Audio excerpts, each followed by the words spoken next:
Hi, I'm Eric Bolling in for Bill O'Reilly. Thanks for watching us tonight. Let's get straight to our top story. Obama versus Trump. President Obama campaigned vigorously for Hillary Clinton in the 2016 election, telling supporters, quote, "My name may not be on the ballot, but our progress is on the ballot," unquote.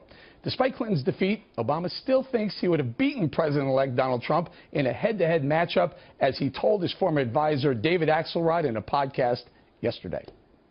I'm confident that if I had run again and articulated it, I think I could have mobilized a majority of the American people to rally behind it. I know that in conversations that I've had with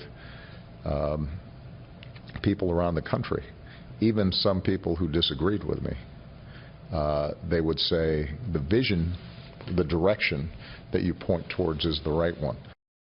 Axelrod was later asked if Obama's comments were a thinly veiled swipe at Hillary Clinton. Is this kind of a harsh judgment of Hillary Clinton? He would have been able to do what she could not? Well, he said this in service of a larger point, which is he doesn't accept that the election was a verdict on his view of where the country should be going. He points out that she got a majority of the vote. He feels that he would have won the election. But there's no doubt that there is some criticism implicit in his remarks. And he went on to say that perhaps the Clinton campaign took too much for granted. Perhaps they played it too cautiously. For his part, Donald Trump dismissed the president's claim, writing on Twitter, quote, "President Obama said that he thinks he would have won against me. He should say that, but I say no way. Jobs leaving, ISIS, O'Care, etc." unquote. Joining us now with reaction is Lisa Booth, a Fox News contributor, and Washington, D.C., Richard Goodstein, a Democratic strategist who worked on Clinton's 2008 campaign. Richard, really, of course he's going to say that now. Oh, I would have beaten Donald Trump because he couldn't have run. It's an obvious question. But let's go to this. Is he saying he would have done better against Trump than Hillary did? Yeah, and let me give you one illustration, Eric. I was a poll watcher in 2008 in an entirely black voting place for early voting on Election Day in Fort Lauderdale, Florida. On the last day of early voting, remember the lines were hours long, a first-time voter summoned me over and he said, "Sir, can I just vote for Barack?" And I started to say, "Well, you could, but your Congressman Alcee Hastings is black." He said, "Well, why don't they have an express line for people like me?" Okay? And I don't think he was joking. I think he was serious. If they had had one, he would have used that in a second. Okay, so what's and, Richard, and my point is, Yeah. you couldn't have paid that guy to vote for Hillary Clinton. The 2016 version of that guy didn't really care about her. And the 10,000 votes that she lost by in Michigan, the 20,000 in Wisconsin, the 40,000 in Pennsylvania, that guy and his sister and tens of thousands like him, they would have come out. They didn't come out for Hillary. Okay, very good. Lisa, what do you think? Was that President Obama taking a shot at Hillary saying, well, if it were me, I would have beaten him? I think I was taking a shot at Hillary Clinton, obviously Donald Trump as well. But as you mentioned earlier in the show, President Obama said that his legacy was on the ballot in 2016. And essentially what this was rejection of that legacy, because what did Donald Trump do? Donald Trump ran on eradicating President Obama's legacy. This was a rejection of President Obama's vision for the country and his policies as well. He talked about unraveling Obamacare. He talked about unraveling the Iran deal. Even if you look at something like the Supreme Court, 21% of voters said that was the most important issue for them when deciding which candidate to vote for. Those voters overwhelmingly went for Donald Trump. That's a rejection of what President Obama would have chose out of the Supreme Court nominee as well. Not only that, Richard, President Obama himself said, I remember this on the stump, he was saying, a vote for Hillary is a vote for my legacy. And guess what happened? They lost. We're talking about the 2016 results, right? That Hillary won by almost 3 million. So no, I'm talking about the 2016 results where President-elect Donald Trump won 306 to 235, whatever it was. It cannot be said that if one candidate stands for X and the other stands for non-X, and the X person wins by more than 3 million, you can't really say that the public was behind non-X. We can do this until we're blue in the face, but if you remove California, Donald Trump still wins the popular vote. By the way, Hillary Clinton could be president of California at this point. Well, and not to mention the fact, Eric, too, that Donald Trump was able to flip 217 counties from Democrat in 2000 and the previous election to Republican, right? And you look at the 700 counties that President Obama won in 2008 and 2012, Donald Trump was able to flip 1/3 of those. And I think a large part of that reason was because he ran a campaign, as I mentioned before, on eradicating President Obama's policies, those failed policies, you don't think that voters who have felt the economic ramifications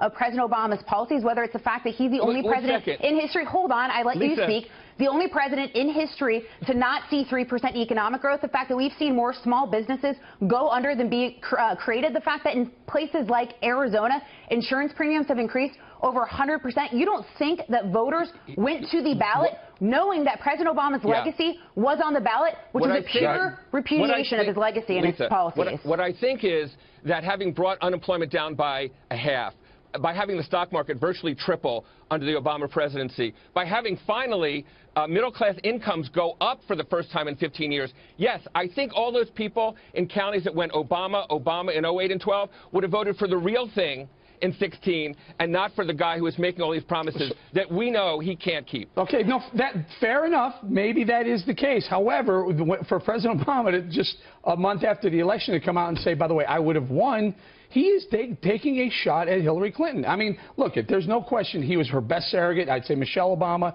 and Barack Obama were Hillary Clinton's best surrogates. But in hindsight, Obama has to protect his legacy. And the question is he now trying to distance himself from Hillary's loss so that his legacy is intact, Richard? Well, again, Obama's favorability numbers and Trump's were the inverse of one another on Election Day. The fact is, as regards Hillary, I think if you had Hillary Clinton on this program, Eric, she would admit that there were certain things that she would do differently, not just campaign in Wisconsin, Michigan, and so forth, but even harnessing that change. I mean, not just that, but how about that was a big flaw of course. But I'm talking about just the change argument. The fact is, I think she and her team could have done a better job. Here's the problem, Rich. I'm going to bring Lisa in. Here's the problem. But up until that election, up until November 8th, President Obama was like, yeah, Hillary Clinton and I, we're on the same team here. We're both progressive. You vote for her. It's a vote for the progressive agenda. She loses. All of a sudden, he wants no part of it. Also, not to mention the fact, if you want to talk about facts, you want to talk about some numbers, how about the rejection that President Obama's legacy has seen from the state level to the federal level throughout the past 8 years? You look at the fact that the Democratic Party holds fewer state legislatures than ever before in history. Republicans control the majority of governorships in the country. Republicans now have the House and Senate under President Obama's failed policies. Now they have the White House. So don't tell me that this was not a repudiation of President Obama's failed policies. Hold on. But let's just add this. You can't say this is all one team, this is all what we're about, until your team loses and say, I had nothing to do with them. Also, can we just have a civics lesson for every Democrat in the country who clearly doesn't know how the electoral process works? Richard, final thought. In every other country on the planet, what we call popular votes are votes. Excuses. I understand there's electoral every system. Single week. I understand. And if we take Comey and the Russians out of the mix, I swear there'd be a different result. And let's not leave Obamacare and deplorables. Lisa, Richard, thank you very much. Good evening and welcome to Tucker Carlson Tonight. I'm Ed Henry in for Tucker. And tonight, President Obama just will not stop talking. He only has 24 more days in office. That's when President-elect Donald Trump will be inaugurated. Yet the outgoing president is still giving interviews and seemingly insulting voters who elected Mr. Trump. Last night, it was his claim that he would have beaten Mr. Trump if only he could have one more term, slamming the president-elect and Hillary Clinton in one fell swoop, suggesting he would have been a much better candidate than her.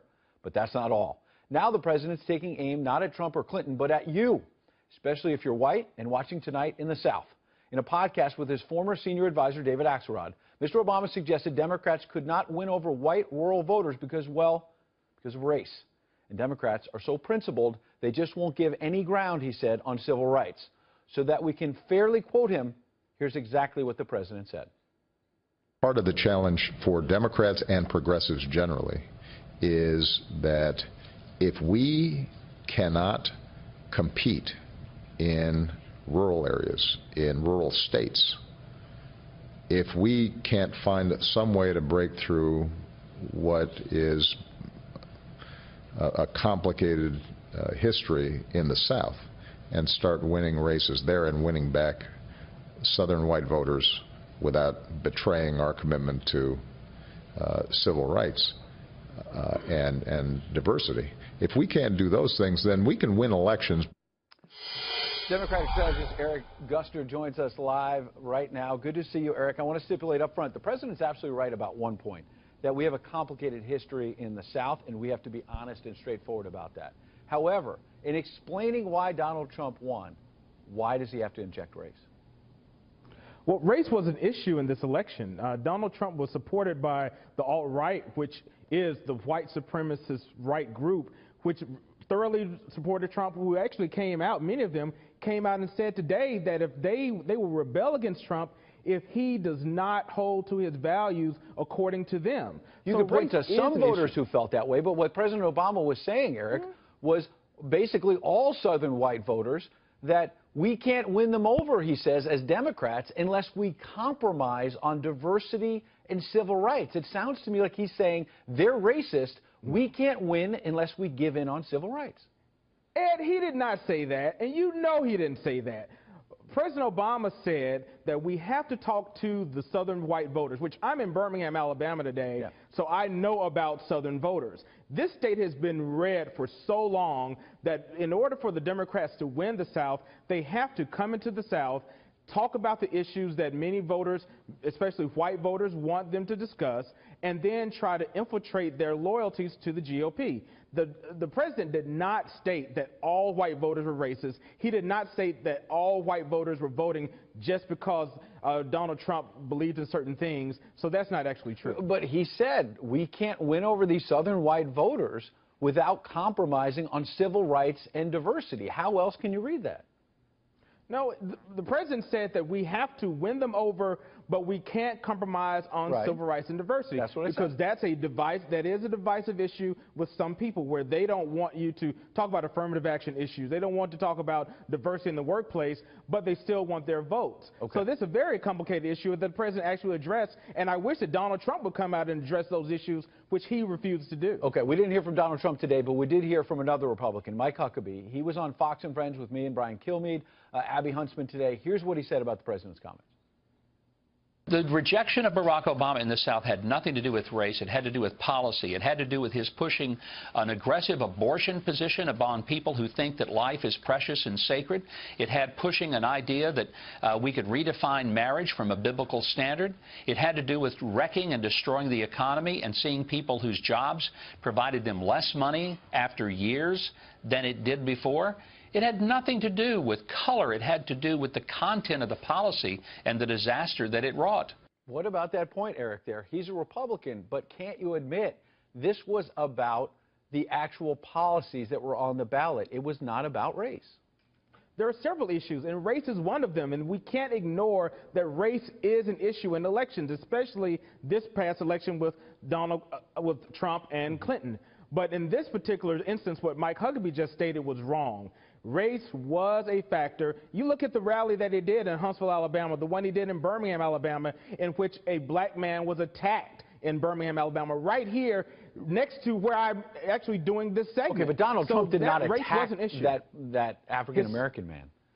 His supporters did. His supporters were attacking them. And you look at the rhetoric right now with so many people doing racially motivated attacks, racially motivated things in the name of Trump. That clearly shows that race was an issue. Now, policy, that's another conversation. Now, there are policy issues in which the South is very conservative, whether you're black or white, is very conservative, so the Democratic Party would have a little bit of trouble infiltrating the South. Well, let me play another soundbite from not a Republican, but a Democrat who I think disagrees with what you're saying. Bill Clinton, here's what he said in the campaign about white working-class voters. There's a lot of road rage out there because after the financial crash, it took a long time before income started going up again. There are still some families that if you adjust for inflation, their incomes are about what they were the last day I was president, more than 15 years ago, and costs are going up, right? And that's really tough. Now, isn't Bill Clinton saying there that the reason why white working class voters were angry was about losing jobs, not about race? Again, for the third time, race is one of the factors. We can't just put all of it in one bowl. Okay, race is one bowl of things, which is a problem and impacted the election. Then there's another dealing with policy. There's another dealing with economics. But race is one of those factors, and we can't stop ignoring that. But Eric, why didn't President Obama say that? Why did President Obama, I'm sorry to interrupt, but President Obama didn't say we lost white working class voters because we didn't have a good jobs message. He said we can't win them over without compromising on civil rights. Why didn't he talk about that whole bowl like you are? He was, well, I wish he should have called me and consulted with me. But the fact is that President Obama has stated several times about some of the policy issues that the Democrats have. He was talking about a flawed candidate, which I will tell you, Hillary Clinton was not a perfect candidate. And we have to remember that she did win the popular vote. She just won the votes in the wrong place. Okay, let's get something. I know you also want to talk about this. Maxine Waters is a senior member of the Congressional Black Caucus. In terms of whether or not she'll work with this incoming president, here's what she told MSNBC. I have no intention of pretending everything's all right, that we're going to work together. For me, as the ranking member of the Financial Services Committee, where he said he's going to bring down Dodd-Frank and he's going to get rid of the Consumer Financial Protection Bureau, I'm going to fight him every inch of the way. Well, let me, Congresswoman, if I could just interrupt you for 1 second, excuse me, but I just want to get this straight. Are you saying then that you would not sit down with President-elect Trump if he invited you to the White House to meet on common ground? Oh, no, I won't go. I'm not going to sit down with him. I'm not going to go. Eric, members of Congress, Democratic members of Congress, senior ones, will not even sit down with Donald Trump? Really? That's a very complicated issue, Ed. But I love Maxine Waters, and I love her digging her heels in, fighting for what she believes in. I'm all for fighting, but you won't sit down with the man? He was the most divisive candidate that we've seen in decades, and I understand her position. I do believe that people should sit down and talk to him about their issues. He's the president right now. Well, he'll be the president in 20-some-odd days. He's the president-elect. He's the one who's going to be in office. We need to sit down with him, even if we disagree with him. So, yeah, my question to follow up for Maxine Waters and for you is, what happened to Michelle Obama in the campaign saying, they go low, we go high? Oh, man. Sometimes you have to go low to defeat people like Donald Trump. He was down in the pigs. He was down in the slop. If you're going to kill a hog, you have to jump down in the mud sometimes to get him. All right, and Eric. What the Democrats had to do, they were talking about we go high. You know, that can work at times, but sometimes you have to go a little low to beat him. All right, Eric. You always go high. We appreciate you coming on the show. We do.